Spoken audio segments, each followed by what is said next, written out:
का महादेव तुझं झालं प्रेम, महादेव काळा झाला ना. बेलाचं पान तांब्यात पाणी, हर हर महादेव. बेलाचं पान तांब्यात पाणी, हर हर महादेव. बेलाचं वाढदिवस शब्दापेक्षा बरं का शकर भाऊ, अभिष्ट चिंतन शब्द हा संयुक्तिक आहे. वाढदिवस शब्दावर फार मोठा आरोप आहे. म्हणायचा आहे वाढदिवस, खऱ्या अर्थाने तो क्षय दिवस आहे. तितके आयुष्यातले दिवस आपले कमी झालेले आहे. पण ही मराठी आहे, त्या म्हणण्याप्रमाणे नसतं नाना. पायात जोडा घाल, अंगात सदरा घाल, डोक्यात टोपी घाल, अशी जरी मराठी असली पण कृती उलटी आहे. डोक्यात टोपी घालायचीच नाही नाना, टोपी तर डोकं घालावं लागतं. अंगात सदरा घालायचाच नसतो, सदऱ्यातच अंग घालावं लागतं. रामू काका, पायात जोडे कोणीच घालत नाही, जोडे दरवाज्यात असतात, हे जाऊन त्याच्यात पाय घालतं. तरी म्हणायचं आहे पायात जोडा घाल, अंगात सदरा घाल, डोक्यात टोपी घाल. अरे 5:30 वाजले, तो ऑफिस मधून येईल, त्याला आल्या आल्या जेवायला पाहिजे. चूल पेटव, सासू म्हणली चूल पेटव. आता चूल जर पेटली असती, सरपण महाग झालं असतं का? जरी सासूनं चूल पेटवायला सांगितली तरी सून काही चूल पेटवत नाही. त्याच्या सरपण त्याच्यावर रॉकेल, मग काडी पेटी लावते. मग सरपण पेटलं, चूल पेटली, सून सांगत असते पेटलं असते सरपण. पहिला पूर नदीला आला की खेड्यातली माणसं नदीच्या काठाला उभे राहून तंबाखूला चुना मळू गप्पा मारतात. पाटील काय काय नदी वाहती? अरे नदी वाहतच नाही, ती उभीच आहे, पाणीच वाहत. ही मराठी सांगतो. तसं वाढदिवस म्हणायचं आहे पण खऱ्या अर्थाने तो क्षय दिवस आहे. आणि म्हणून नाना वाढदिवस शब्दापेक्षा संयुक्तिक शब्द आहे तो अभिष्ट चिंतन. अभिष्ट चिंतन शब्दाचा अर्थ आहे ज्या व्यक्तीवर आपलं जीवापाड प्रेम आहे ती व्यक्ती त्याचं नियोजित आयुष्य जगतच असते, पण त्याच्या नियोजित आयुष्यामध्ये काही अनिष्ट घडू नये म्हणून सर्वांनी एकत्रित येऊन इष्टदेवाकडे केलेली सामुदायिक प्रार्थना, याचं नाव अभिष्ट चिंतन. अभिष्ट चिंतन, अभिष्ट चिंतन सोहळे करण्याची गरज काय? ज्याची गरज समाजाला आहे त्याला आयुष्य कमी आहे. ज्याच्यासाठी समाज वैतागून गेला ते प्रत्येकाच्या 10व्याला हजर आहे. हे माझ्यापेक्षा तुम्हाला चांगलं माहिती आहे. गरज आहे नाना ज्ञानोबारायची, समाजाला तर 22व्या वर्षी गेले. गरज आहे समाजाला तुकोबारायची, 42व्या वर्षी गेले. सज्जनाला आयुष्य कमी आहे म्हणून त्यांच्या नियोजित आयुष्यामध्ये तरी काही अनिष्ट घडू नये म्हणून ही एकत्रित येऊन पांडुरंगाकडे केलेली ही सामुदायिक प्रार्थना, याचं नाव अभिष्ट चिंतन सोहळा. तुम्हाला माहिती आहे ज्ञानेश्वर महाराज 16व्या वर्षी समाधी घेतात. हे कळालं निवृत्तीनाथांनी सांगितलं ज्ञानदेवा, अरे बाबा घाई करू नको, 2 वर्ष माझ्याकरता थांब. ठीक आहे दादा. सोपान काकांनी सांगितलं माझ्याकरता 2 वर्ष. ठीक आहे. मुक्ताबाई म्हणली दादा माझ्याकरता 2 वर्ष. तिन्ही भावंडांचे 2-2 वर्ष मान्य केले आणि 22व्या वर्षी समाधी घेतली माऊलीनं. जसा तो प्रकार आहे रामू काका, तसलाच इथला प्रकार आहे. हे सगळे एकत्रित आले एवढ्यासाठी की पांडुरंगा आमच्या आयुष्याचा एक दिवस घ्या आणि आमच्या नानाला जास्त दिवस जगू द्या.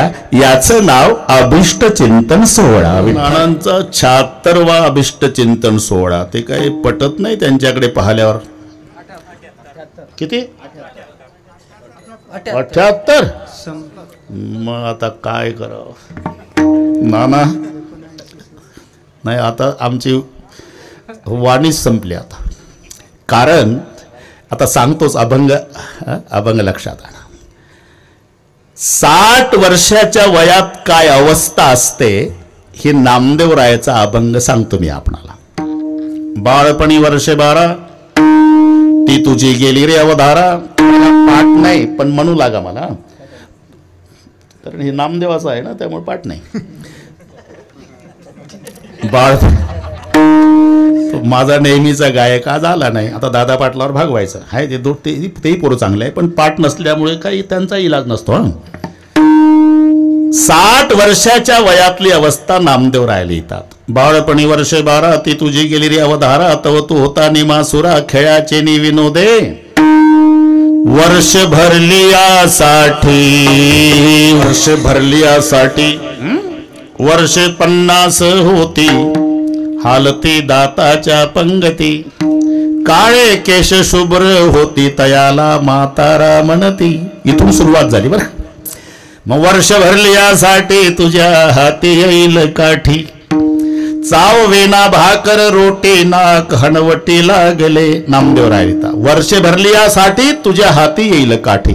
60 वर्षाच्या वयाचा झाला म्हणजे हातात काठी येत असते. 78 झाले तरी काठी नाही. मी त्यासाठी प्रमाण दिले. याचं कारण नानाची काठी चांगली असल्यामुळे हातात काठी घ्यायची गरज नाही. एक चाववेना भाकर रोटी ना खणवटी लागले. नाक हणवटी का? दात पडल्यामुळे हणवटीचं नाकाचं वेल्डिंग होत असते. पण नानाचे दात पडले नाही. अख्खा अभंग नानाने नापास केला. दात का पडले नाही? ते कोणावर दात धरत नाही, उलट दात देतात म्हणून दात पडले नाही. विठ्ठल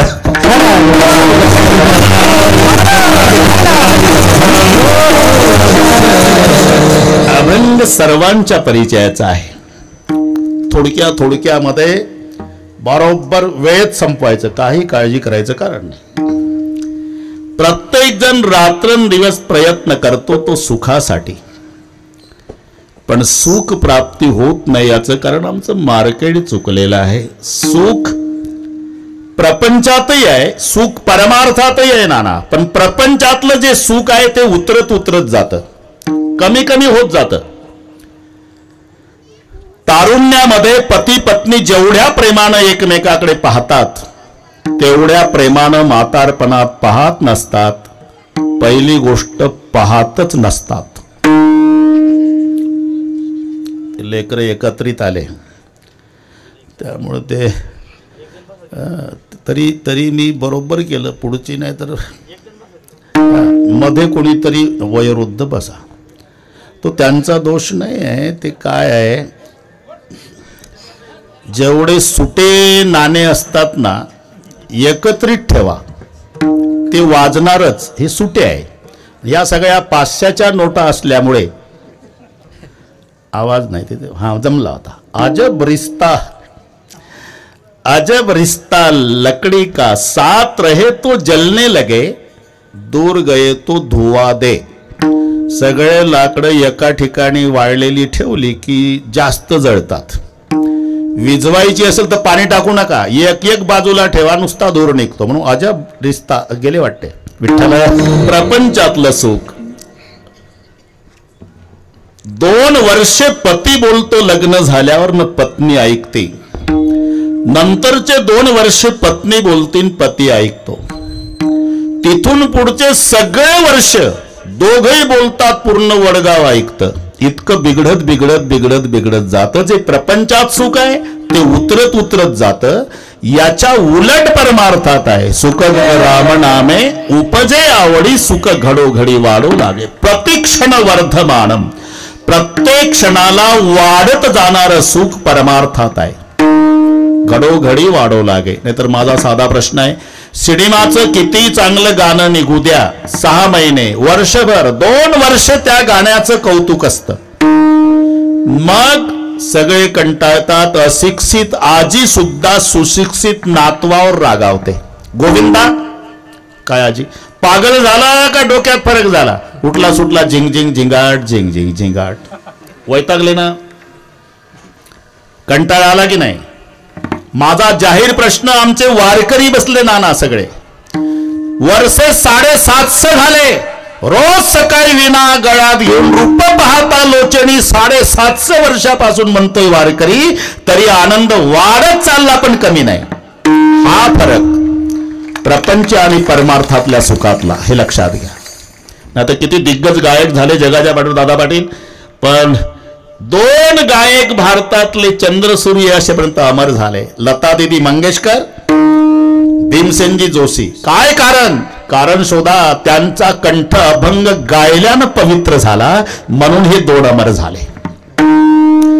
बाकीच्यानी गाणे म्हटले म्हणा, रूप तेरा मस्ताना, प्यार मेरा दीवाना. शब्द वाईट नाही, हे शब्द यांनी गायले पण संताच्या मुखातून आलेले. रूपे गुंतले लोचन चरणी, स्थिरावले मन देह, भावहार पला तुझ पाहता विठ्ठला, म्हणून अमर झाले. विज्ञान किती पुढे जाऊ द्या, एका इंद्रियाला तात्पुरतं सुखी करायची ताकद एका विषयात. तात्पुरतं शब्द असेल, फक्त कानाला सुख आहे, डोळ्याला नाही. रूप असेल तर फक्त डोळ्याला सुख आहे, जिभेला नाही. जिलेबी असेल, फक्त जिभेला सुख आहे, त्वचेला नाही. स्पर्श असेल, त्वचेला सुख आहे, नाकाला नाही. एका विषयाला एकच इंद्रिय सुखी करता येतं, पण सर्व इंद्रियाला एका वेळी सुखी परमात्मा करतो. तुम्हाला पाठ आहे, डोळे तुम्ही घ्या रे सुख, आणि पहा विठोबाचे मुख, डोळ्याला सुख. तुम्ही ऐका रे कान, माझ्या विठोबाचे गुण, घेई घेई माझे वाचे, गोड नाम विठोबाचे. सर्व इंद्रियाला एका वेळी सुखी करतो, म्हणून लिहिल्या गेलं सर्व सुखाचे आगर. सर्व सुखाचे आगर, बाप रखमादेव सर्व सुखाचे आगर, तोहा उभा विठ्ठल सर्व सुखाचे आगर. जणी म्हणे शारंगधर सर्व सुखाचे आगर, म्हणे नरहरी सोनार तुका म्हणे माझे ह्याचे सर्व सुख पाहिन श्रीमुख आवडीन तुका म्हणे काही न मागो आणिक तुझे पायी सुख सर्व. सर्व सुख आहे भिवरीच्या तेरी आमुची, पंढरी कामधेनु भागले मज वाहतील कडे त्यांचे आणि जोडे.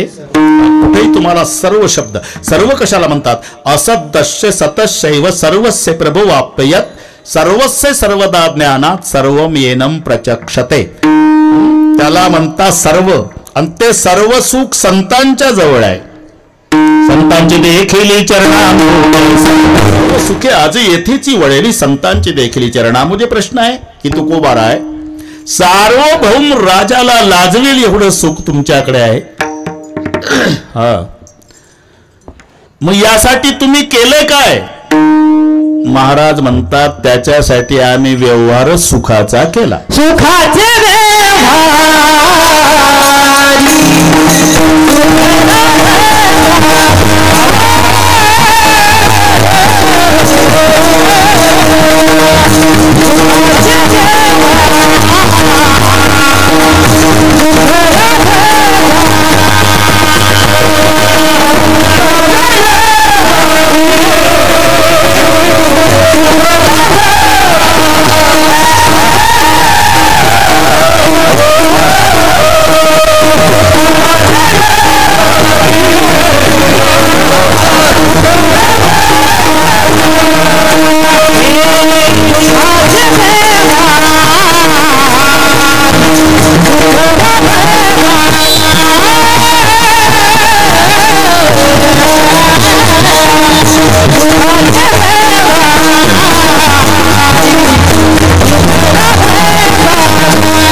गडी आमचे जमला होता.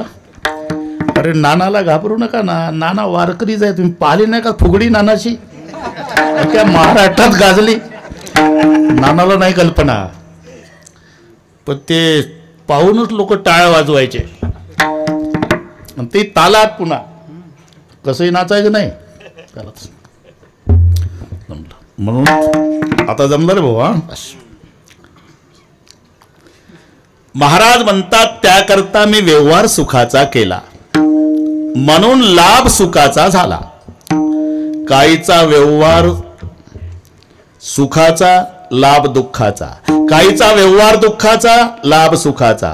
काहीचा व्यवहारही दुःखाचा, लाभही दुःखाचा. संतांचा व्यवहारही सुखाचा आणि लाभही सुखाचा. काहीचा व्यवहार दुःखाचा आहे, लाभ सुखाचा आहे. योग्यांचा व्यवहार दुःखाचा आहे. एक एक अंग साधण्यासाठी माऊलीच्या ओव्या पहा. पाहेपा लोहाचे चणे जई बोचरिया पडते, खाणे तई पोट भरणे की प्राणे शुद्धी म्हणू तद्वत. योगाची या वाटा जे निघाले गा सुबटा, तया दुःखाचाची सेलवाटा भागा आला. एक एक अंग साधण्यासाठी 12-12 वर्षाचा कालावधी, असे 8 अंग. उच्चार करताना जर एवढं कठीण आहे तर प्रक्रिया कशी असेल? शरीर शोषण प्राण निरोधन मनोजय हटयोग. उच्चार करायला जर एवढं कठीण आहे तर ही प्रक्रिया कशी? शरीर शोषण प्राण निरोधन मनोजय हटयोग. गोद पीडन कुंडलिनी कलिमल दलभंग. मृदुवायूचा श्वेत तोडणे करियो वनभंग. ब्रह्मरंध्री मिसळे परी मुमुक्षु दंग. एवढा आटापिटा करून योग्याला जे समाधी सारखं सुख प्राप्त होतं, म्हणजे योग्यांचा व्यवहार दुःखाचा, लाभ मात्र सुखाचा आहे. एवढा आटापिटा करून योग्याला जे समाधी सारखं सुख प्राप्त होतं दादा पाटील, ते नानाने अनुभव घेतला. ते वारकऱ्याला भजनानेच मिळत. नानाने अनुभव घेतला का नाही तिथं? अरे योग्याला जे समाधीचं सुख मिळतं ते वारकऱ्याला भजनात मिळतं. सुखे सेऊ ब्रह्मांड. समाधीचे सुख सांडावं वाळूने ऐसा या कीर्तनी. बस बस झालं. योग्याचा व्यवहार दुःखाचा, लाभ सुखाचा. काहीचा व्यवहार सुखाचा आहे तर लाभ दुःखाचा आहे. बचनागाची कांडी खाताना गोड वाटती म्हणतात, भानगडीत पडू नका. तो त्यांचा अभ्यास आहे. अजूनही हिमालयामध्ये काही साधू साप बाळगतात. साप डब्यामध्ये ठेवायचा, त्याला डब्याला छिद्र ठेवायची. तो हवा प्राशन करणारा प्राणी जगतो अन्ना पाण्याशिवाय बरेच दिवस. मग त्या सापाचा उपयोग, विशाल जहरी साप. साधू डब्याचं झाकण उघडतो, सापाला फटका मारतो हाताने. जसा फटका मारला की साप चवताळून बाहेर तोंड काढतो. सापानं तोंड काढलं काका की साधू जीभ काढतो. हे नुसतं ऐका बरं, भानगडीत पडू नका. मग तो साप साधूच्या जिभेला दंश करतो, उलटा होतो, पूर्ण विष जिभेमध्ये साधू उतरू देतो. पुन्हा सापाला डब्यात बंद करतो. त्या विषयाच्या नशात आनंदात हिमालयात साधू राहतो. हे फक्त ऐकायचं, आपण भानगडीत पडायचं नाही. तुका म्हणे सर्प विंचू नारायण वंदावे दुरून. बस बस कळलं. तसं साधूनी बचना खाती तोळा तोळा आणि का ते डोळ्यानं देखावे. बचनागाची कांडी खाताना गोड वाटती, व्यवहार सुखाचा, पण प्राण जातो लाभ दुःखाचा. काहीचा व्यवहारही दुःखाचा, लाभही दुःखाचा. काहीचा एवढाच उद्योग आहे, फक्त त्याला कळलं पाहिजे अमुक गावची पाटलाची मुलगी आपल्या गावातल्या पाटलाच्या मुलाला देण्यात येणार आहे. व्यवहार सांगतो. एवढं कळलं की त्याला झोप येत नाही. दुसऱ्या दिवशी पैसे उसने घेतं, ऑटो पकडतं, मग काळी पिवळी पकडतं, मग टेम्पो पकडतं. असं करून ते गाव गाठतं. दुपारी 2 वाजता त्या पाटलाच्या वाड्यात दारात जाऊन उभं राहतं. तो पाटील घरात असतो. अमुकाचा वाडा हाच आहे, अमुक अमुक मीच आहे. आपण कुठले? मी अमुक गावचा. आत या ना, तुमच्या गावच्या पाटलाच्या वाड्यात मुलगी द्यायची आमची, सोयरीक जुळली म्हणूनच आलो. कळल्यापासून झोप नाही मला. अहो चहा तरी घ्या. चहा नको, भाकरी बांधून आलो. एकाच वाक्यात सांगतो, मुली जास्त झाल्या असेल विहिरीत ढकला, नमस्कार, गेलं रॉकेल ओतून. जन्मभर व्यवहार, दुसऱ्याचं वाटोळ करण्याचा व्यवहार. पण आनंदाला उधाण आलं होतं. पत्रिका कशा छापायच्या, आचारी कुठला सांगायचा, पटके किती लोकांना बांधायचे, आनंदाला पारावार नव्हता. आणि हे रॉकेल वतून गेलं. त्या दिवशी कोणी स्वयंपाक केला नाही, कोणी जेवत नाही. संध्याकाळी पाटलींना विषय कळला पाटलाजवळ. अहो त्या बिचाराला काही स्वार्थ म्हणावता, आपला चहा घेतला नाही, भाकरी बांधून आलं. यांना काय माहिती हे बिचारं कसं आहे, आग लावे. हे बघा, एखाद्या ऊस तोडणाऱ्या कामगाराला ताई द्या आपली, पण त्या कांजीच्या कपडेवाल्याच्या घरात द्यायची नाही. मग पत्र तयार करते हे. राजमान्य राजश्री अमुक अमुक यांना माझा सप्रेम जयहरी. तुमच्यासोबत सोयरीक जुल्यापासून आमच्या आनंदाला पारावार नव्हता, पण आम्ही ब्राह्मण मंडळीकडे गेल्यानंतर कळालं की मुला मुलीचा मृत्यू षडाष्टक योग असल्यामुळे आम्ही मुलगी तुमच्याकडे देऊ शकत नाही, तुमचं आमचं तुटलं. असं जन्मभर दुसऱ्याचं वाटोळ करायचा व्यवहार करतं आणि अपेक्षा सुखाची करतं. महाराज म्हणतात, आम्ही जन्मभर व्यवहार सुखाचा केला. मराठीचे नगरी ब्रह्मविद्येचा सुकाळू करी, घेणे देणे सुखची वरी, हो देई या जगा. आणि म्हणून सुखाचे व्यवहारी सुख लाभ झाला. आता 78च्या वयात नानाच्या चेहऱ्यावरचा आनंद पहा. सार्वभौम राजाला लाजवेळ एवढा का? जन्मभर कोणाचं चांगलं कसं होईल एवढाच व्यवहार केल्यामुळे आनंद कोंदला मागे पुढे. 75वा झाला नाना, पण तेव्हा कोरोना होता, त्यामुळे तो चांगला करता आला नाही. पण 3 वर्षांनी एक मोठा सोहळा सगळ्या जिल्ह्याच्या वतीनं बरं का काका नानाचा करायचा. कोणता? त्याला सहस्त्र चंद्र दर्शन सोहळा म्हणतात. अमृत गेला आता, ते कोरोनामुळे नाही जमलं. मोठ्या मोठ्याचे गेले, काही कायमचेच गेले. म्हणत 81 वर्षे पूर्ण झाले की सहस्त्र चंद्रदर्शन. कोण्या ब्राह्मण मंडळीकडे जायची गरज नाही. गणित लक्षात ठेवा. 1000 वेळा पौर्णिमेचा पूर्ण चंद्र आयुष्यात बघितला की त्याचा सहस्त्र चंद्र दर्शन सोहळा होतो. आणि हा गुणाकार घरी गेल्यावर करा. 80 वर्षाला 12 गुणायचं. 12 पौर्णिमा वर्षाच्या झाले 960. बरोबर आहे. 12 गुणिला 80 960 चंद्र झाले. मग 81चं 1 वर्ष पुन्हा जोडायचं, 972 झाले 12 महिन्याचे. मग 28 चंद्र हे अधिक मासाचे हिशोबात धरायचे असतात. एकंदर 28 अधिक मास होतात 81 वर्षामध्ये. हे घरी गेल्यावर हिशोब करा, काही ब्राह्मणाकडे जाऊ नका.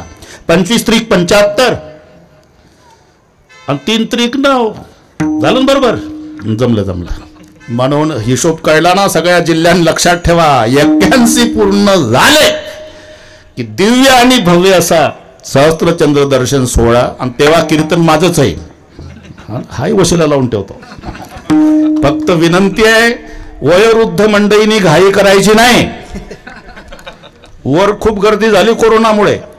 बरोबर आहे आपलं काय झालं. हा सुखाचे व्यवहारी सुखलाभ झाला, आनंद कोंदला मागे पुढे. बरं का दादा पाटील, इकडे सगळे गायक मंडळी मागे असल्यामुळे आनंद, दोन्हीकडे वाजवणारे असल्यामुळे डावीकडे उजवीकडे आनंद, आणि पुढे प्रचंड गर्दी असल्यामुळे पुढेही आनंद. आनंद कोंदला मागे पुढे. आनंदाच्या पोटी साठविल्या महापोटी आजी आनंदुरे. बस आनंदाचे डोही, काही हरकत नाही. आता आनंद पुन्हा डबल झाला बरं का डॉक्टर दिलावर. सन्माननीय आमदार सत्तार साहेब, त्यांनाही कीर्तनाची आवड आहे. 1 तास बसावं लागेल साहेब. एवढंच एक क्षेत्र आहे, तुम्हाला चांगलं ऐकायला मिळतं. तुम्ही घरदार लुटून द्या समाजाला, तरी 4 तरी नावं ठेवणारे भेटतात. इथं एवढंच आहे 2 तास. चांगलं विठ्ठल. आनंद होण्याचं कारण संगतही देवाची, पंक्तीलाही देवाच्या.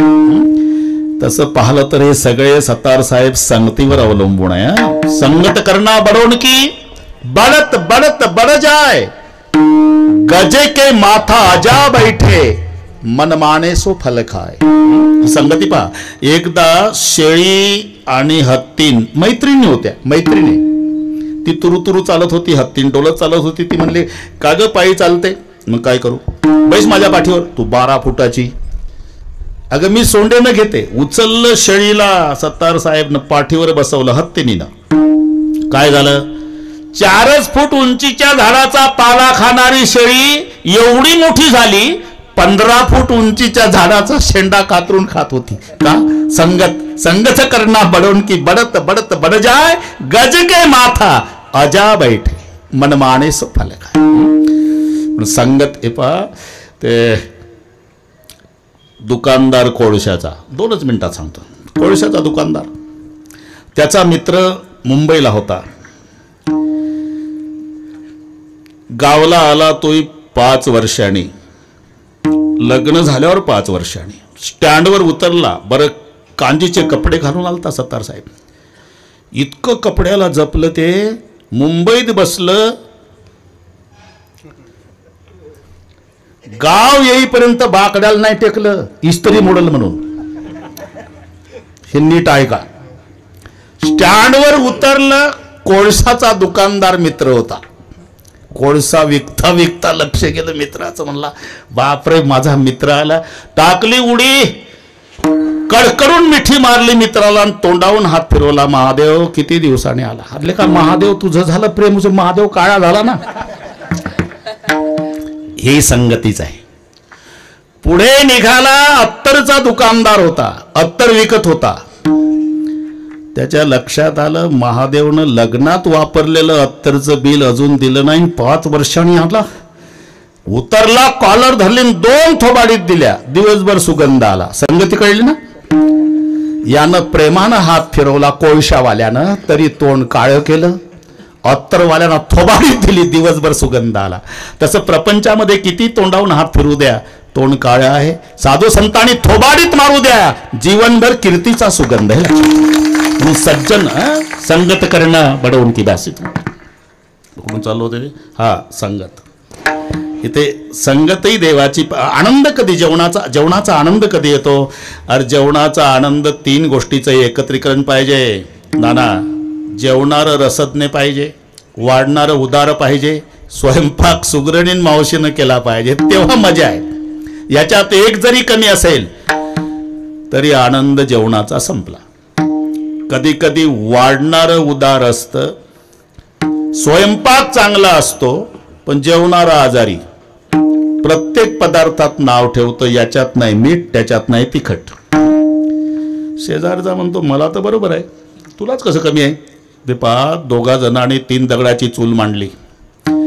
भात शिजवला. संध्याकाळची वेळ, धर्मशाळेत थांबायचं, रात्र काढायची. मग अर्धा भात वाटून घेतला आणि जेवायला सुरुवात केली. बरोबर लाईट गेली. म्हणला, गे काय होते, काय कानात गात जातो का रे, कर सुरू. ते पलीकडचं सत्तार साहेब प्रत्येक घासात खडा काढायचं. हा म्हणला, एकाच पातेल्यातला भात खातो दोघंही, तुलाच कसे खडे लागतात? मी तर अर्धा संपवला, अजून खडा लागला नाही. त्यालाही शंका आली. त्यानं मोबाईलचा लाईट याच्या तोंडावर मारला. एकही दात नाही. तुम्हाला खडा काय, तुला दगड नाही. दगड नाही लागायला, खडा लागायला दात पाहिजे का नाही? तसं हे, याच्यात मीठ नाही, त्याच्यात तिखट नाही. शेजारचा म्हणतो, अरे मला तर बरोबर आहे, तुला कसं तिखट मीठ कमी आहे? तू घरून आला का जेवायला? म्हणला, नाही भाऊ. मग 1 महिना दवाखान्यात ऍडमिट होतो. मग सुटल्याबरोबर इथंच आलो. अरे म्हणूनच तोंडासी कारणच फुलले वाटे हे मिष्टान्न, तोंडासी कारण चवी नाही. जेवाया बैसले रोगिष्ट, तेथे सुगरणीचे कष्ट व्यर्थ गेले. पदार्थ चांगले, वाढणारं उदार आहे, जेवणारं आजारी आहे, तरी आनंद नाही. कधी कधी जेवणारं रसज्ञ आहे, वाढणारं उदार आहे, पदार्थ चांगले नाही. एकाच पातेल्यात 3 भात, खाली जळगाव, मध्ये चिखली, वर तांदूळवाडी. बरं का रामू काका, खालचा 2 इंच भात जळला त्याला जळगाव म्हणतात. त्याच्यावर चिखल ती चिखलींवर कोरडे तांदूळ हे तांदूळवाडी. कधी स्वयंपाक चांगला, जेवणारं चांगलं, तर वाढणारं कंजूस. दुसऱ्याचं वाढत नाही व्यवस्थित. त्यातही आता वारी करणाऱ्या आमच्या वारकऱ्याला नाना अनुभव आहे. माऊलीच्या पालखी सोहळ्यामध्ये बरं का दादा पाटील सहभागी होतात पुण्यापासून, तिथून आळंदीपासून, आणि पुणे असं सेहराई स्वागताला सगळ्या वारकऱ्याला जीव. एक तर दशमीच्या दिवशी मुक्काम असतो, पण नेमके वडगावचेच 10 वारकरी एका नाजूक घरी गेले जेवायला. वरुड का? वरुडचे 10 वारकरी. कोणते 10? 4.5 भाकरीची न्याहारी करत होते ते, दिवसभर अवतार उभे, आणि ते नाजूक घरी गेले व जेवायला. त्या मावशीनं आग्रह करून नेलं. नाना यांनी स्वयंपाक पाहला त्या मावशीचा. एकमेकाला म्हणले, का रे हे तर सगळे दोघंच संपवतो आपण, एवढं कशाला बोलावलं, म्हणजे कशाला अब्रू घालवतो. आता काय झालं, एका लिंबाचे 10 तुकडे केले, सुपारी एवढ्या कणकीच्या गोळ्याची चपाती, ग्लुकोजच्या अर्ध्या बिस्किट एवढा शिरा, लिंबा एवढा भात. हे जेवत नव्हते, एकमेकाकडे पाहत होते. आणि तिनं टोपलं घेतलं लाडवाचं आणि हातात लाडू यांच्या पुढे. हवं का? हवं का? गेली. अरे काहीच नाही तर काय खावं. अरे आनंद कधी येतो. सुग्रणी आणि उदारे, रसज्ञ आणि जेवणारे, पंक्तीचा आनंद तेव्हा आहे. तुम्ही पहा, भगवान श्रीकृष्णाला श्रीखंड आवडायचं नाना, पण भीमानी केलेलं, रुक्माईनी केलं तर तेवढं आवडत नव्हतं, वाटीला बोट लावत नव्हते. भीमानं केलं तर पातेलं पुरत नव्हतं. मग रुक्माई रागावल्या एक दिवस. तुमच्याही रुक्माई रागावतात, फक्त तुम्ही सांगत नाही कोणाजवळ. तर त्या मावशीनं जर आवडीनं भजी केली, सत्तार साहेब यानं एकही नाही खाल्ला भजी, म्हणजे मग पहा 7-12 तुमचा. हॉटेलमध्ये कसं तुटून पडता, इथं एक नाही खा. हे रुक्माईचं सांगतो. त्या भीमानं केलं म्हणजे पातेलं पुरत नाही, आम्ही केल्यावर वाटेला बोट लावत नाही. करण्याची काही पद्धत असते रुक्माई. कसं करायचं असते भीमालाच विचार. आता भीम हा पाककलेत निपुण आहे. 1 वर्ष अज्ञातवासामध्ये भीमानं स्वयंपाकच केला होता. आणि श्रीखंड कसं करावं ही पाककृती भीमानं रुक्माई आईला सांगितली. तुम्हाला ऐकायचं असेल तर सांगतो मी, जमलं तर करा, पण आता आम्हाला काय उपयोग आहे. ठीक आहे, हे संस्कृतमध्ये. भीमानं केलेलं श्रीखंड. अर्धा ढक सुचर परिषद दग्नः सर्पी फलम मधुफलम मरीचा द्विकर्षः खंडस्य षोडशे फलानि शशि प्रभस्य शुण्ठं फलार्धमपि अर्धफलम चतुर्णाम सुरभे कुपपात्र संस्थम कर्पूर धूली येषाम रुकोदर कृता सरसा रसाला या स्वादिता भगवता मधुसूदनेन. हे कोष्टक आहे श्रीखंडाचं. अर्धा ढक शुचिर परुषितस्य दग्नः. भीम सांगतोय, आई साहेब 2 शेर दही घ्यायचं. पा जमलं का? आता हे तर चाललं म्हणा महाराष्ट्रात श्रीखंड, हे तयार आहे सगळे. 2 शेर दही, कारण हे कोष्टक पुराण काळातलं. हिशोब एकच आहे सत्तार साहेब, फक्त नाव शब्द बदलून आहे. पुराणा 2 अयनाचं वर्ष आहे. 2 अयनाचं वर्ष. अयन 6 महिन्याचा, महिना 2 पक्षाचा, पक्ष 15 दिवसाचा, दिवस 8 प्रहराचा, प्रहर 3 तासाचा, आणि मग तास 60 मिनिटाचा. आपलं वेल्डिंग करा. हे फक्त शब्द बदलून आहे, हिशोब एकच आहे. 2 अयनाचं वर्ष होतं. 2 अयन म्हणजे एक दक्षिणायन, एक उत्तरायन, असं 2 अयन म्हणजे 1 वर्ष. आणि अयन होतो नाना 6 महिन्याचा. 6 महिन्याचं उत्तरायण आहे, 6 महिन्याचं दक्षिणायन आहे. आणि महिना होतो 2 पक्षाचा.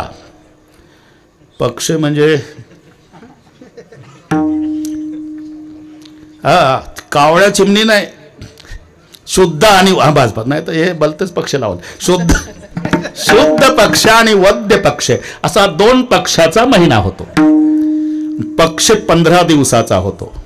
दिवस हा 8 प्रहराचा आहे आणि प्रहर 3 तासाचा आहे. दिवसाचे 4 आणि रात्रीचे 4. अजूनही खेडेगावामध्ये सकाळी 6 ते 9 याला राम प्रहर म्हणतात. चांगला बोल. राम प्रहराच्या वेळी हा 6 ते 9 असतो सकाळी, आणि मग 12 पर्यंत असतो तो दो प्रहर.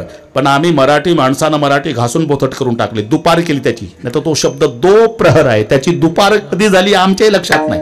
दो प्रहर 3 वाजता बरोबर 3रा प्रहर. 4 दिवसाचे 4 रात्र 8 प्रहर. हे जसं इथून वाढलं आपलं तसं लांबी मोजायचं कोष्टक. योजन 4 कोसाचा, कोस 2 मैलाचा, मैल 8 फरलांगचा, ते पुढेच होतं. साधारण 3 किलोमीटरचा कोस धरा. म्हणजे 4 त्रिक 12 किलोमीटरचं एक योजन होतं. बस हे इथून वाढलं तसं ढक. हा बस इथून वाढलं. पाककृती तिकडेच गेलो मी. ढक अर्धा ढक. 4 शेराचा ढक. 4 शेराचा. भीम दादा म्हणतोय आई साहेब 2 शेर दही. अरे लिहून झालं सांग. बाकीची बडबड पण करतात. हे वेळ कमी आहे. 2 शेर दही लिहिलं सांग. सरपी पलम मधुपलम. मावल्या चांगल्या टवकारून ऐकतात. त्यांना उद्या करायचं आहे श्रीखंड. सरपी पलम मधुपलम मरीचा द्विकर्ष. 2.5 तोळे मध. 2.5 तोळे लोणी. मरीचा द्विकर्ष. 2 बोट मिरची पावडरच्या डब्यात बुडवायची. ती वर काढायची आणि या 2 बोटाच्या टोकावर राहील एवढी मिरची पावडर त्या श्रीखंडात टाकायची. याचा अर्थच आहे सत्तार साहेब पूर्वी चमचे नव्हते. मी खरं बोलतो. तुम्ही का हसता हे कळत नाही. जर चमचे असते नाना तर इथं कोष्टकात आलं नसतं का अर्धा चमचा मिरची पावडर. पूर्वी चमचे नव्हते. पूर्वीचे माणसं हातानं जेवायचे. आता कांदा पोहे आले की चमचा. मी म्हणतो पोह्याच्या आणि याच्यामध्ये घुसायचं कामच काय चमच्याचं. त्यालाच म्हणतात चमचा. जो 2च्या मध्ये घुसतो नाही. तोंडाचं काम तोंड करता. हाताचं काम हात कर. मध्ये लुडबुडतो तो चमचा. हे मरीचा द्विकर्ष. 2 बोटाच्या टोकावरची मिरची पावडर. अजून खंडस्य षोडश पलाणी शशी प्रभस्य. 64 तोळे साखर. हे श्रीखंडावर चालला लक्षात राहील ना. 2 शेर दही. 2.5 तोळे मध. 2.5 तोळे लोणी. 2 बोटाच्या टोकावरची मिरची पावडर. 64 तोळे साखर. 1.5 तोळा सुंट. सुंटेम पलार्धमपी अर्ध पलम चतुर्णाम. 1.5 तोळा सुंट. कापराची बुकटी. आणि मग पहा श्रीखंड. हे श्रीखंड केलं भीमदादानी. पुढचा ऐका. आग्रह करायला धर्मराजा. वाढायला द्रौपदी आणि जेवायला भगवान श्रीकृष्ण. याला म्हणतात रसज्ञ आणि जेवणारे. सुग्रणी आणि उदारे. आनंद तेव्हा आहे विठ्ठल.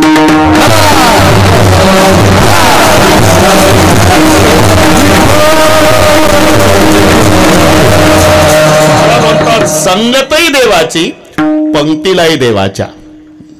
कधी पंगत चांगली तर संगत चांगली नसते. पंगत चांगली असते तर शेजार तर थोडा वेळ त्याच्या अंगावर कलंट. थोडा वेळ याच्या अंगावर कलंट. पंगत चांगली आहे संगत चांगली नाही. कधी संगत चांगली आहे पंगत चांगली नाही. कधी दोन्ही चांगले नाही. आनंद का संगतही देवाची पंक्तीलाही देवाची. आता अधिक मास आज संपतो. पुन्हा उद्यापासून श्रावण लागतो. मग संगत देवाची कधी. महाराज म्हणतात सिजनेबल नाही आमची संगत. नाहीतर तुम्ही पहा आमची श्रावण महिन्यापुरती संगत. गावोगावचे महादेव विचार करतात श्रावण महिन्यात की एवढे भक्त येतात कुठून. बेलाचं पान तांब्यात पाणी हर हर महादेव. बेलाचं पान तांब्यात पाणी हर हर महादेव. बेलाचं पान तांब्यात पाणी हर हर महादेव. महादेव म्हणतो मग 11 महिने रजेवर जाता का रे. पुन्हा तोंड दाखवा नाही राव.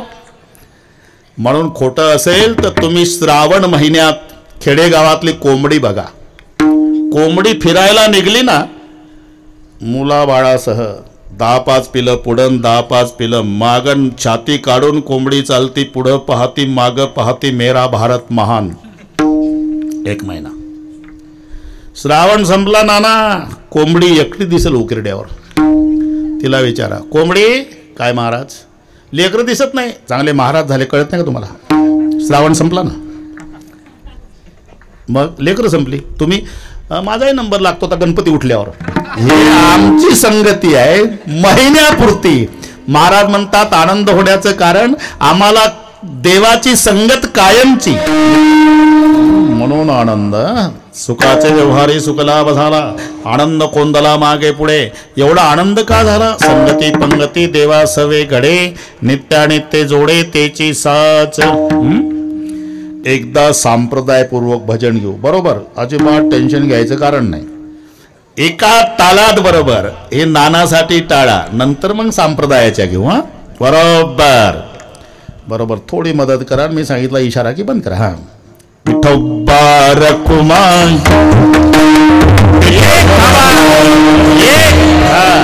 एक हात वर. एक. एक हात वर. हा, हे नानासाठी. हा, सावकाश, वाढू नका.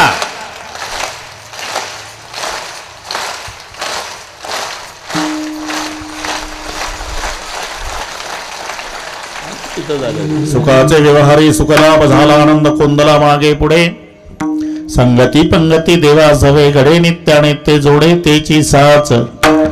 ठीक आहे, पण त्या आनंदामध्ये कधी न्यूनता येत नाही का? महाराज म्हणाले बाबा, आनंद ज्याचा आहे तो आनंदाचा कंद परमात्मा आहे. आणि परमेश्वराला समर्थ म्हणतात बरं का रामू काका. समर्थाची व्याख्या काय आहे? केव्हाही कधीही कोणत्याही गोष्टीची उणीव नाही. समर्थ त्याला म्हणतात कधीही केव्हाही कोणत्याही गोष्टीची उणीव नाही, त्याला म्हणतात समर्थ. आता समर्थ शब्दावर कीर्तन होईल मुळे सरकार. बरं, थोडक्यात सांगतो. ज्याच्यामध्ये सामर्थ्य आहे रामू काका, त्याला म्हणतात समर्थ. कोणतं सामर्थ्य आहे? म्या बोलविल्या वेद बोले, म्या चालविल्या सूर्य चाले, म्या हालविल्या प्राण हाले, जो जगात चाळीत आहे. नीट ऐका, माणसं मरतात हे नवल नाही, मरणाची साधनं उपलब्ध असूनही जगतात हे नवल आहे.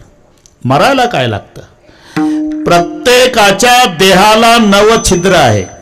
नवद्वारे पुरे देही. कानोबा, तुझी घोंगडी चांगली आमासी का दिली वांगुली रे. नव ठाया फाटूनी गेली. शरीर नव छिद्राचं आहे. मग कोण्यातरी एका छिद्रातून प्राणवायूचं जाणं नाना हे नवल नाही.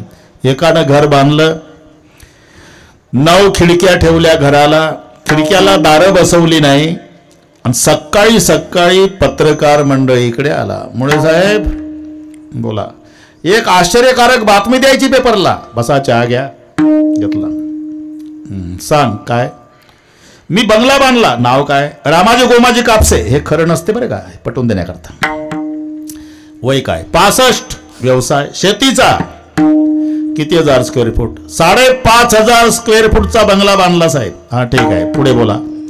मी घराला 9 खिडक्या ठेवल्या. घराला 9 खिडक्या लिहिल्या. बोल पुढचं. खिडक्याला दारं नाही बसवली साहेब. तू शनी शिंगणापूरचा का रे? नाही, इकडचाच आहे. मग दारं का नाही बसवली? मुद्दाम नाही बसवली. बरं ठीक आहे, काय नवल काय घडलं? नवल, काल वारा आला आणि गेला खिडक्यातून. फुकट चहा प्यायला उठ. अरे खिडक्याला दारं नसल्यानंतर वारा जाणारच. ही काय पेपरला नाही गोष्ट आहे का रे? तसं प्रत्येकाच्या देहाला 9 खिडक्या आहे. कोण्या तरी एका छिद्रातून प्राणवायू जातो नाना हे नवल नाही. 9 छिद्र असूनही 90 वर्ष प्राणवायू टिकतो हे नवल आहे. त्याला म्हणतात समर्थ. म्या हालविल्या तुझी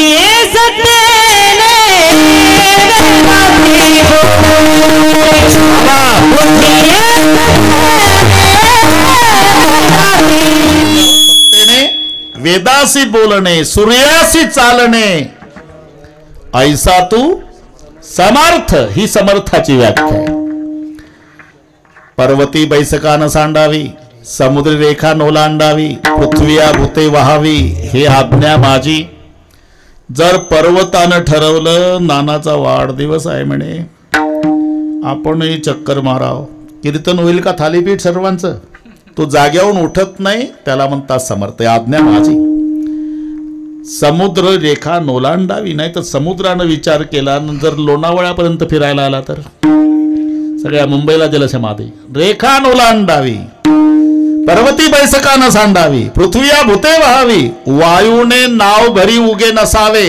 हा वायू आहे ना, यानं जर म्हटलं नाना आपण एक दिवस तरी लोक शकन सॅटरडे रविवार न बकरी ईद 15 ऑगस्ट आपण एक 5 मिनिट तरी विश्रांती घ्यावी. काय होईल? सगळ्यांनाच विश्रांती मिळेल जर वारा थांबला तर. वायूने नाव भरी, हे सगळे जे चालतंय तुझे या सत्तेने, याला म्हणतात समर्थ. एक दुसरी व्याख्या समर्थाची आहे. समर्थाचे घरी सकळ संपदा, हे प्रमाण आहेच. पण समर्थाकडे जर जेवण असेल तर तळील्या वरिल्या एकची पक्वान्ने,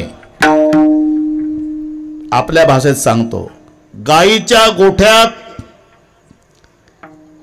फाटके कपडेवाले बसवले, यशीच्या रूम मध्ये कांजीच्या कपड्यावाले, इकडे श्रीखंड बासुंदी लाडू गुलाबजाम, तिकडे पिठलं भाकरी. अरे पिठलं भाकरी यशीच्या रूम मध्ये न्या का?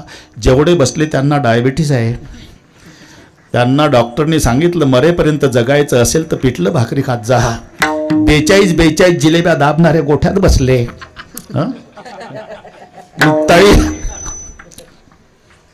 तळील्या वरिल्या एकची पक्वान्ने, समर्थाची पंक्ती भोजने. उत्तर आहे, नाहीतर समर्थ पंक्तीतून फिरतो तेव्हा समर्थाची व्याख्या आहे. विचार करत नाही माझा सोयरा कुठं बसला,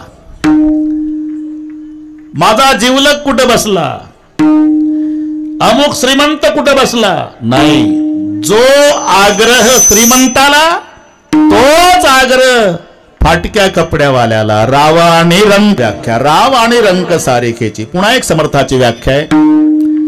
जेवणारे काही असे वस्तार असतात काका, मला आंबे रसच द्या, ठेव रे बादली याच्या पुढं, त्याच्या पुढचं म्हणतात मला फक्त जिलेबी, ठेव गमेलं, मला फक्त श्रीखंड, ठेव पातेलं. जेवणार जे जे मागतं तो पदार्थ त्याला पोटभर वाढला जातो, त्याला म्हणता समर्थ. मागितले फार ते समर्थासी नाही वर्णावर्ण भेद, सामुग्री सिद्ध घरी त्याच्या, याला म्हणता समर्थ. पुन्हा एक समर्थाची व्याख्या आहे, समर्थ दाता कवना ते नास्ती न म्हणे. याचक दारात आल्यानंतर जो विनमुख करत नाही त्याला म्हणता समर्थ. माणूस कितीही उदार असला तरी त्याच्या दातृत्वाला मर्यादा सांगितली. भगवंताला समर्थ का म्हटलं? याचं कारण पत्नीचं दान मागणारा याचक भेटला. नारायण या नारदा कसं येणं केलं? आपला दोघाचा अधिकार सारखाच आहे देवा. कसा काय? तू 16,108 भोगून ब्रह्मचारी हो, आणि मी चहाडी लावून बुवा. तू 16 सहस्त्र भोगुण अलिप्त, मी पाप पुण्यातीत, 16 सहस्त्र अंतपुरात एक समर्पी मज भार्या. मग 16,108 मधली एक पत्नी देऊन टाका ना. देव हसले, हसून बोले मुरारी, ज्या घरी नसेल मी कंसारी, ती तुझी मुख्य अंतुरी समर्पिली यथार्थ. जा जिथे मी नसेल ती घेऊन जा. पत्नीचं दान मागितलं तरी नकार दिला नाही, याला म्हणता समर्थ. समर्थ दाता कवना ते नास्ती ना म्हणे. जमला आता, आलं बरं काका, जमला आता. समर्थाची न ही वर्णावर समूह, समर्थाचे घरी सकळ संपदा, नाही तुटी कदा कासयाची, त्याला म्हणता समर्थ. पुन्हा सामर्थ्य असावं पण तेवढी अंतकरणात दयाही असावी. हे पहा, सत्ता असावी, गोर गरिबाला न्याय मिळवून देण्याकरता असावी. संपत्ती असावी, अडचणीत असलेल्याला. त्यांचे रमेश आप्पा तिकडचे आहे लोणार तालुक्यातले, 100 किडण्यांच्या पेशंटला मदत केली. ते इथं कुठेतरी बसले असेल. बसले का? मला वाटलं तिकडेच आहे तुम्ही. बरं ठीक आहे, ठीक आहे. संपत्ती असावी पण अशा कामासाठी त्याचा विनियोग व्हावा. तारुण्य असावं, चालता चालता ढकलून आजोबाला खाली पाडण्यासाठी तारुण्य नसावं. घसरून पडलेल्या आजोबाला पळत जाऊन उभं करण्यासाठी तारुण्य असावं. सत्ता असावी, तसं सामर्थ्य असावं पण तेवढी अंतकरणात दया असावी. एक मजा सांगतो रामू काका. आलं बरोबर करतो मी, तुम्ही अजिबात काळजी करू नका. राजा लवाजम्यानिशी निघाला नाना.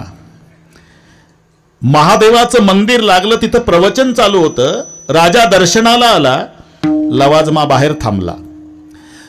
दर्शन घेतलं, खांबाला टेकून राजा बसला, मुकुट खाडी काढून ठेवला.